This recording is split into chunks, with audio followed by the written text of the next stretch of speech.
think my worst fear is like eating a lot because it's really, really good food, and then getting on the motorcycle and doing like 80, and then the stomach decides that it doesn't want to hold the food anymore and just throwing up all over the inside of your helmet.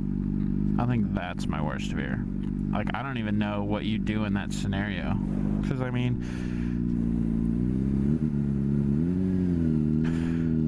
it'd be dropping out of your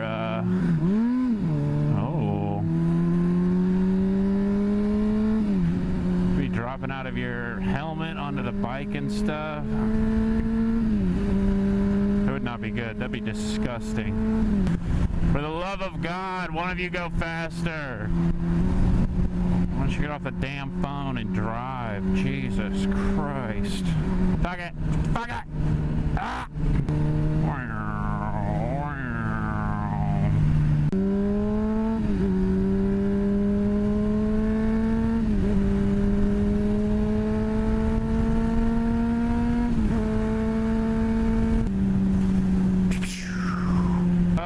Dear Lord, it feels good to be back on two wheels. Oh yeah, I should probably tell you all about this. Of course, right as I get here. So, on my ride to St. Louis, I took the bike home, obviously, because there was a St. Louis video. Anyway, on my ride to St. Louis, I was just on Highway 70, you know, minding my own business, doing like 75, 80 miles an hour. Hanging out, you know, going with the flow of traffic.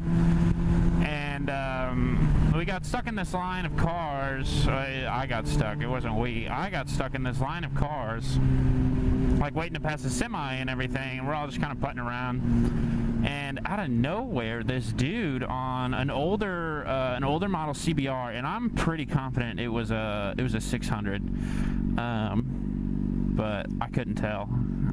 He comes cruising up, and I was in the fast lane, and he comes cruising up on me in the right lane, and notices, like, he sees me and he pulls into my lane, and we're riding side by side, and we're just kind of like that awkward, like, hey, what's up, how's it, what is going on, that kind of thing. And so we like kind of ride next to each other, and we pass the semi, and the gap opens up on the right, like in front of the semi, in between the car in front of us, and he just takes off and goes for it. So I was like, yeah, like I could do that. And so I tear off after him. And the reason I think it was a 600 and not 1,000 is because he was doing a lot of shifting. And I don't think I shifted out of 6 the entire time. And I kept up fine with them. But I don't think it was a 250 or like a 300 or something like that, because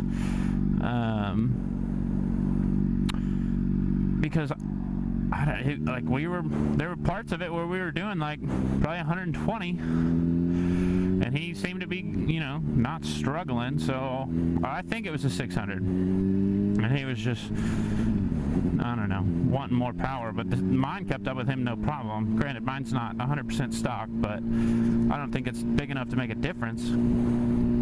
Anyway, so for probably about an hour, me and him and this random guy met on the highway, never spoken a word to him before, we're just tearing down the highway and like weaving in between cars and stuff. And I really wish I had the GoPro going, because there were several times where he would hit a gap and I would literally say out loud, I would say, fuck that, and then I would still hit it.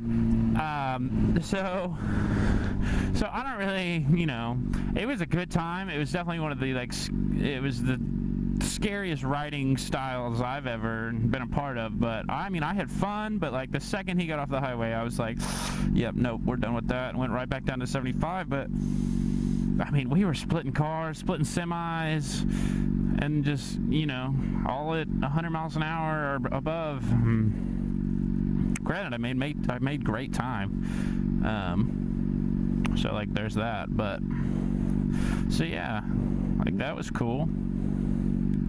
I kind of, like, you know, part of me was hoping that we'd get off and like talk a little bit, and it didn't happen. Because he just kind of abruptly got off the highway and threw me a wave and like said see you later, and I was like, wow, all right. We almost died like 10 times together. I was thinking there was gonna be a little bit more than that, but so yeah, I mean that was cool. Like, but like it got to the point. So like one of the last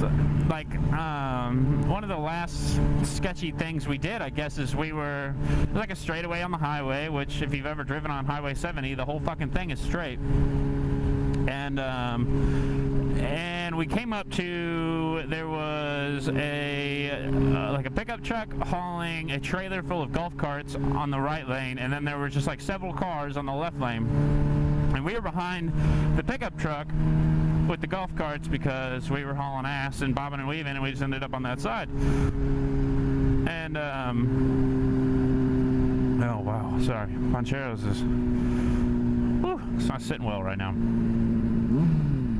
But anyway, and so he hits it, and obviously, like, highway, you know, like if you know anything how a highway works, like the left lane's usually going faster than the right lane. So when he hit it,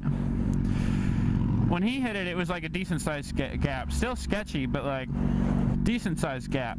When I got there, this gap had shrunk to like nothing. Like, I would say that like the front of the bumper on the left lane was lined up perfectly with the trailer on the right lane, and so they were like, you know, right here. And when I hit it, I mean, I literally was like driving the white line at like 100 miles an hour, and it got to the point where I could probably, if I like wasn't doing 100 miles an hour in between cars, I probably could have reached out and touched both cars. And so yeah, that was when I was like, wow, all right, I think I'm done with this. And then he got off like quarter of a mile later, but yeah, that was wild.